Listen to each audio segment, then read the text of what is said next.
Voilà, nous allons ce matin nous pencher sur un court texte de l'épître de Paul aux Philippiens, texte qui nous a récemment à nouveau interpellé, mon épouse et moi, et qui traite d'un sujet bien connu, le contentement.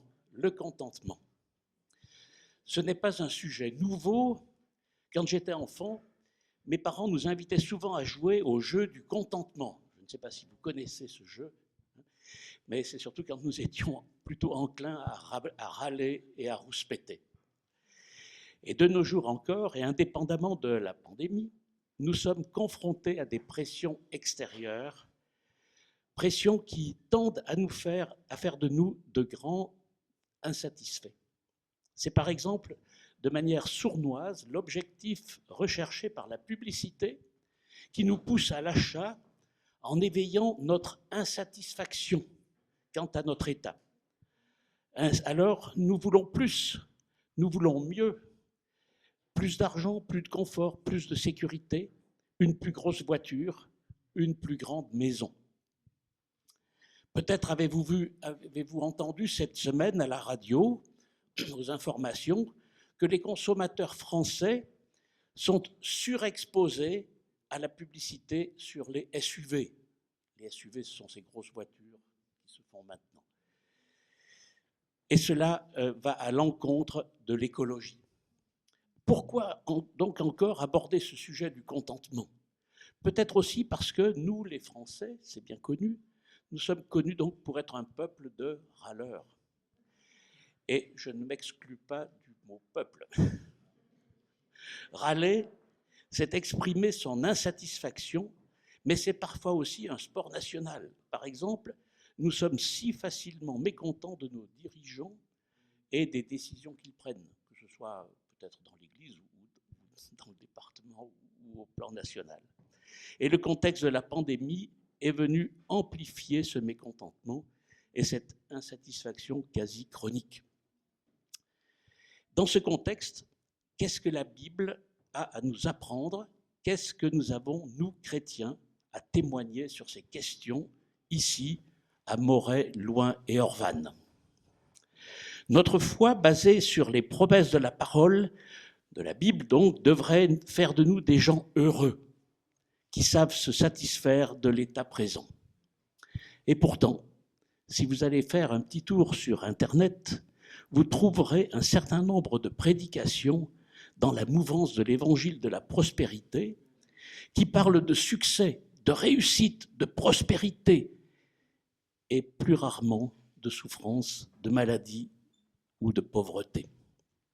Certaines personnes peuvent être attirées par ces discours, sauf que cela ne correspond pas vraiment à l'évangile, mais conduit plutôt à une sorte d'enfermement dans l'insatisfaction, parce que ce qu'elles veulent, ce à quoi elles aspirent, ne correspond pas à ce que Dieu veut leur donner.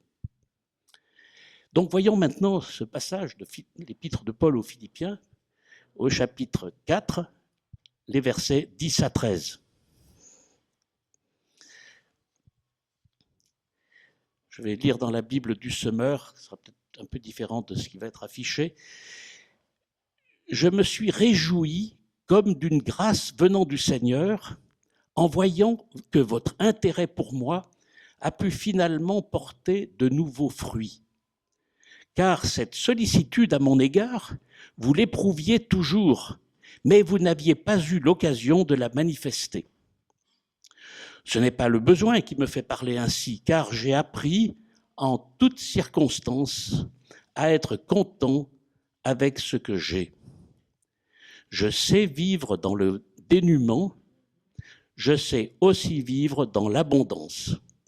C'est le secret que j'ai appris, m'accommoder à toutes les situations et toutes les circonstances, que je sois rassasié ou que j'ai faim, que je connaisse l'abondance ou que je sois dans le besoin.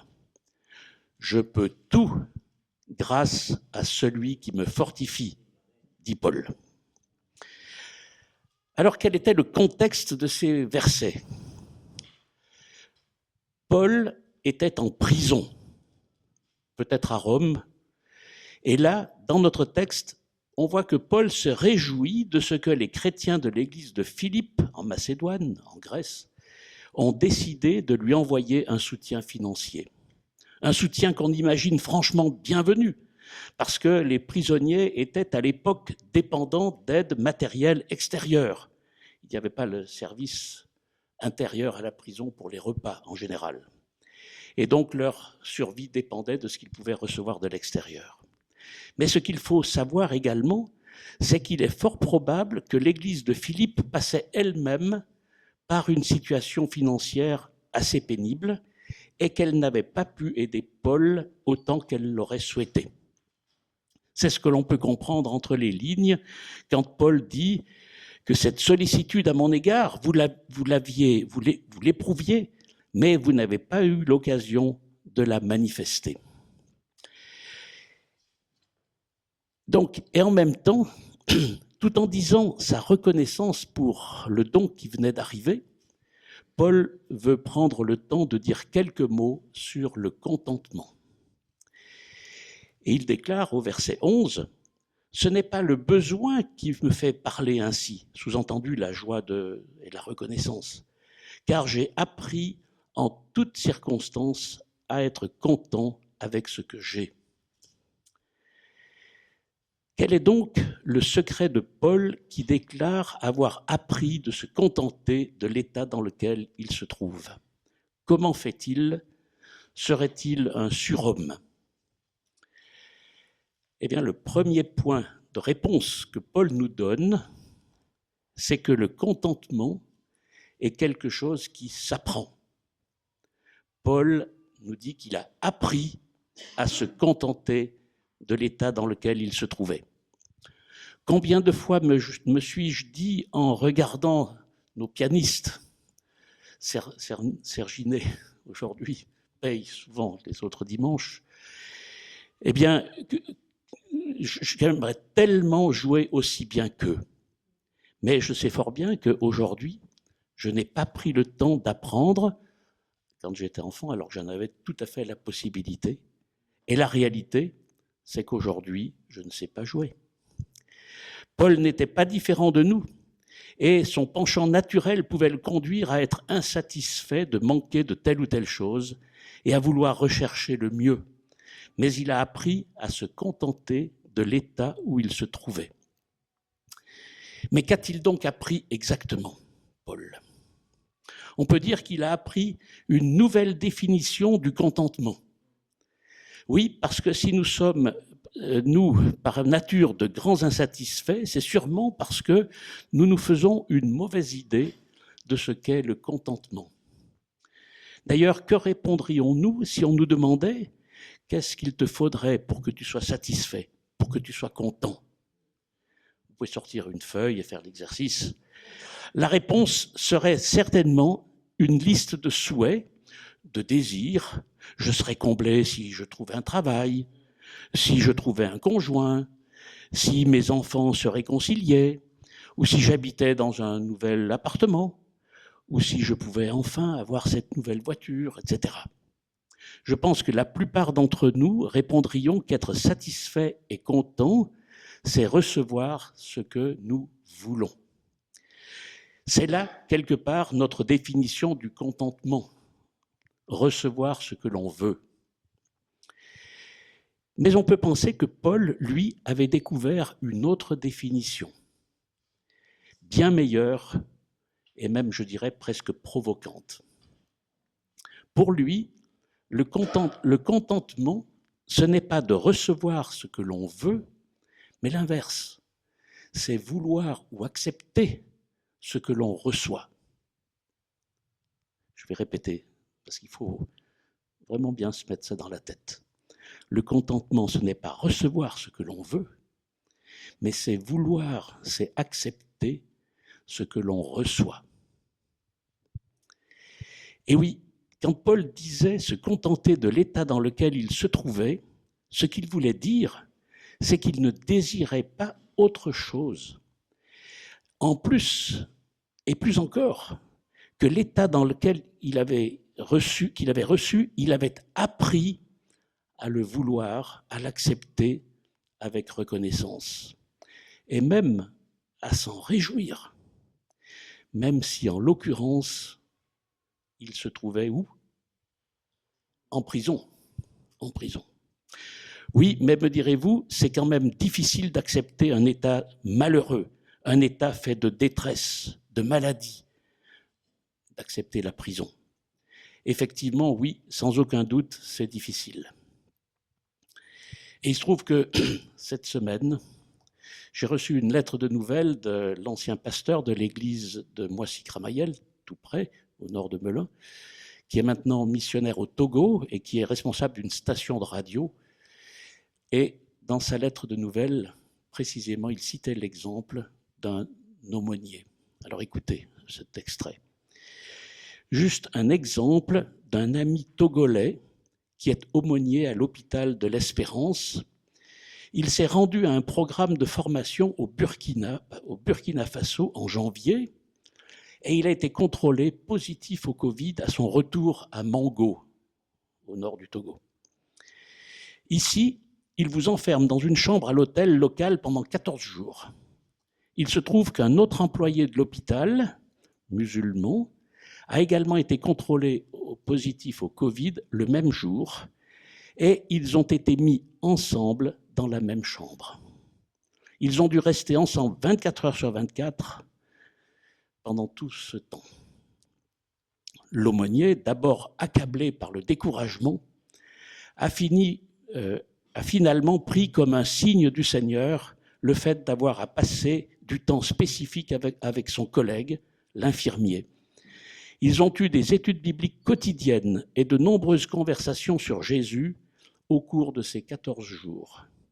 Ce collègue n'a pas encore pris de décision par rapport à Christ, mais ce moment sera probablement décisif dans sa vie.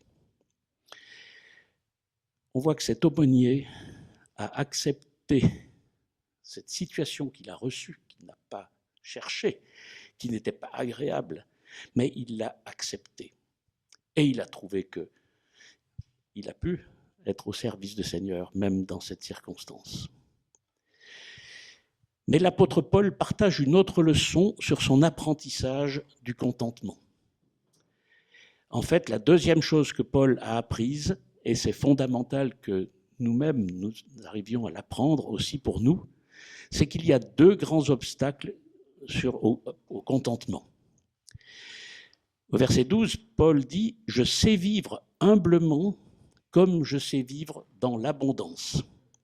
En tout et partout, j'ai appris à être rassasié et à avoir faim, à être dans l'abondance et à être dans le manque. » Pour Paul, la pauvreté et la richesse, le manque et l'abondance sont tous deux des obstacles au contentement. Nous pensons que seule la pauvreté et le manque sont une épreuve. Mais nous pensons que l'abondance est plutôt un signe de bénédiction. Mais ça, c'est parce que nous avons une mauvaise définition du contentement. Pour Paul, au contraire, le manque et l'abondance sont tous les deux des épreuves terribles pour l'humain, des épreuves qui peuvent dégrader, tordre et détruire. Je ne suis pas en train de dire que la pauvreté n'est pas difficile, qu'il ne faudrait pas venir en aide à ceux qui sont dans le besoin matériel, pas du tout. Mais il faut aussi savoir que l'abondance fait aussi souvent très mal aux humains, même si c'est sur d'autres plans. Par exemple, l'abondance rend suffisant, elle rend fier, elle donne le sentiment que l'on est autonome, que l'on n'a besoin de personne. Et ça, sur le plan spirituel, c'est mauvais. Donc Paul nous rappelle l'erreur de penser comme un absolu qu'il vaudrait mieux être riche que pauvre, qu'il vaudrait mieux avoir que de manquer. Je me souviens que quand on plaisantait avec des amis, on disait même il vaut mieux être riche et en bonne santé que pauvre et malade. Donc, vous pouvez faire le parallèle. Non, les deux, l'abondance et la pauvreté, sont des épreuves. Et c'est pour cela que Paul dit qu'il a appris à se contenter, quel que soit l'état dans lequel il se trouve. Il dit qu'en tout et partout, j'ai appris. Ça veut dire que ce n'était pas inné, je l'ai dit au début. Il a appris à être rassasié et à avoir faim, à être dans l'abondance et à être dans le manque. Et c'est pour cela que Paul dit au verset suivant, « Je peux tout grâce à celui qui me fortifie, grâce à celui qui me rend puissant. » Ce verset, soit dit en passant, est un des versets de la Bible les plus couramment sortis de leur contexte. L'idée n'est pas que grâce à Christ, on pourrait tout accomplir, gagner un match, réussir son examen, réaliser ses rêves les plus fous. Non, l'idée ici, dans ce contexte, c'est simplement qu'en Christ, on peut devenir suffisamment fort pour vaincre l'épreuve du manque comme l'épreuve de l'abondance. En Christ, il est possible d'être pleinement satisfait de son état. Donc, si je résume, Paul nous apprend jusque-là 4 choses. Premièrement, que le contentement, ça s'apprend, ça n'est pas inné, ça demande de l'exercice. Donc, courage. Deuxièmement, il nous oriente vers une nouvelle définition du contentement qui est non pas de recevoir ce que l'on veut, mais de vouloir et accepter ce que l'on reçoit. Troisièmement, il présente un nouveau regard sur le manque et sur l'abondance comme étant tous les deux des épreuves pour nous. Il souligne aussi la possibilité d'être vraiment content et satisfait, aussi bien avec ce que l'on a qu'avec ce que l'on n'a pas, avec l'état qui est le nôtre. Mais comment donc faire pour vivre de cette façon, pour expérimenter ce contentement, quel que soit l'état dans lequel on se trouve? Comment Christ peut-il nous rendre suffisamment puissants pour cela? Eh bien, cela commence par un changement de regard sur nos situations. Trop souvent, on évalue nos circonstances au travers de notre seul ressenti. Par exemple, si je suis dans une situation financière difficile, évidemment, je n'aime pas cette situation. Et donc, je pense qu'elle n'est pas bonne. Ou alors, si j'ai des difficultés au travail, ce n'est pas confortable.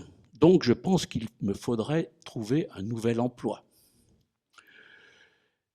Dito, si j'ai des difficultés avec mon conjoint, je pourrais être tenté d'en changer. Ce que je ressens est intrinsèquement en lien avec ce que je pense. Mes pensées jouent sur mon ressenti.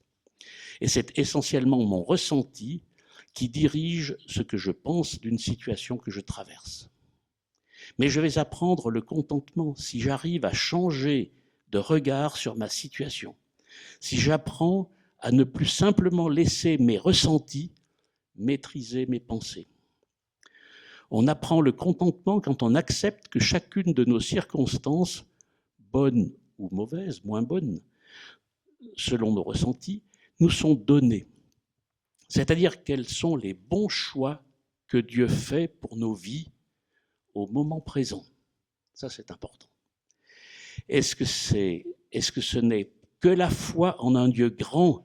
Et ça, ce n'est que la foi en un Dieu grand, souverain, bon et parfait qui peut le permettre.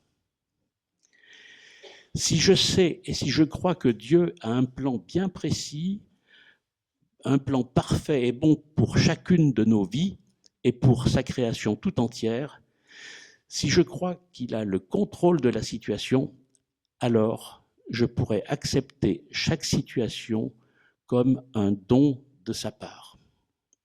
C'est un apprentissage, comme j'ai dit en introduction, et l'histoire de Job, par exemple, que vous connaissez certainement pour la plupart, peut nous aider dans cet apprentissage. Mais on apprend le contentement quand on sait dire « voilà ce que Dieu me donne aujourd'hui. Je sais que c'est ce qu'il veut pour moi, là, maintenant. Donc, je sais que c'est bon. » C'est pas facile à entendre et à dire ça, même pour moi. Et puisque je sais cela, alors je peux aussi vouloir et accepter cette situation. Et je peux la recevoir avec reconnaissance, même si elle n'est pas agréable. Cela peut prendre du temps, certes, mais c'est possible. Dieu me fait passer par l'abondance. Merci Seigneur, je sais que c'est bon pour moi aujourd'hui. C'est facile à dire. Dieu permet pour moi la pauvreté. Merci Seigneur, je sais que c'est bon pour moi aujourd'hui. Il faut se souvenir que Dieu n'est pas absent de nos épreuves. Au contraire, il est à l'œuvre dans nos vies et c'est pour cela que c'est bon. Au travers de ce que je traverse, que ce soit le manque ou l'abondance, il veut me faire avancer. Il veut me transformer à l'image de son Fils.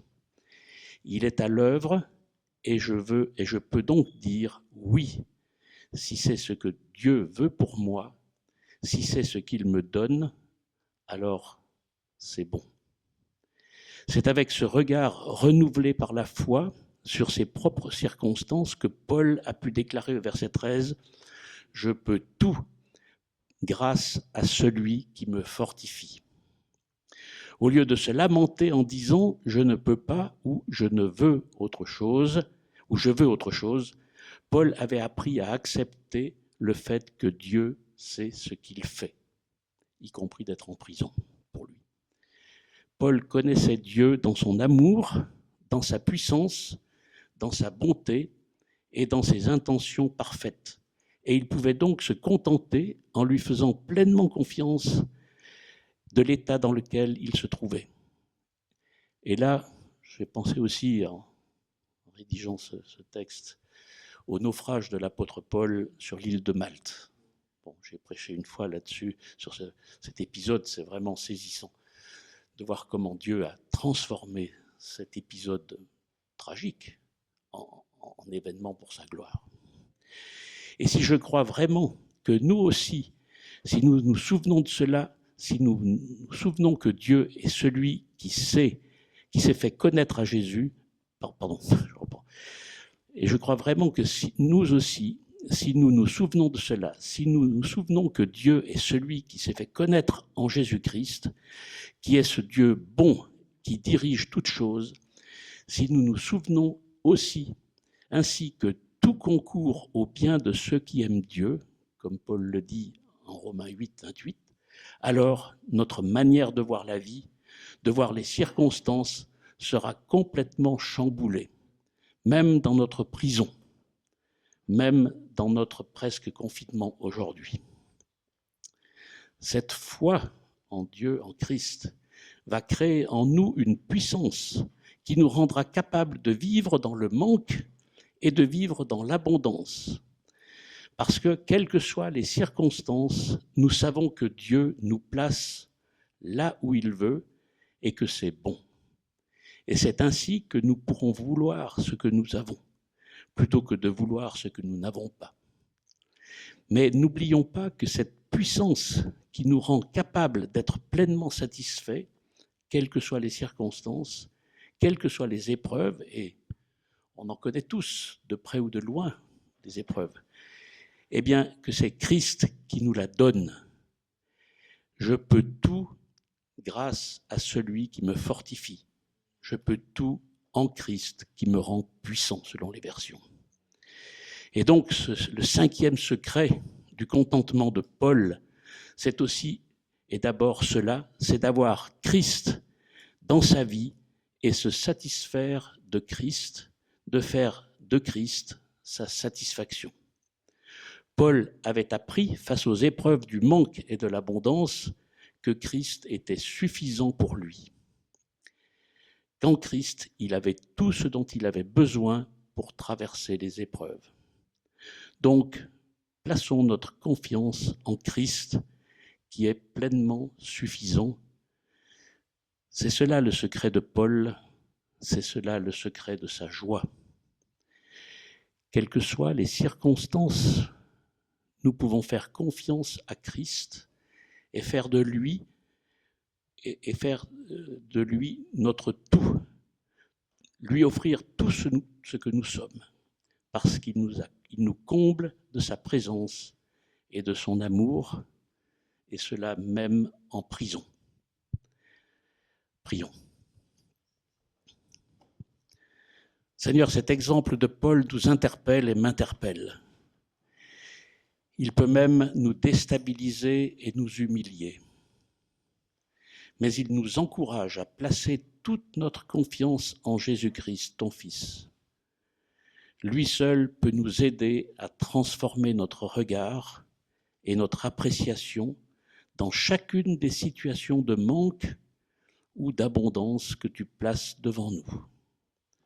Merci Seigneur, parce qu'en toi, nous avons les ressources pour vivre cette vie de contentement que tu veux pour chacun de nous. Merci pour ton amour et pour ta présence dans nos vies. Au nom de Jésus-Christ. Amen.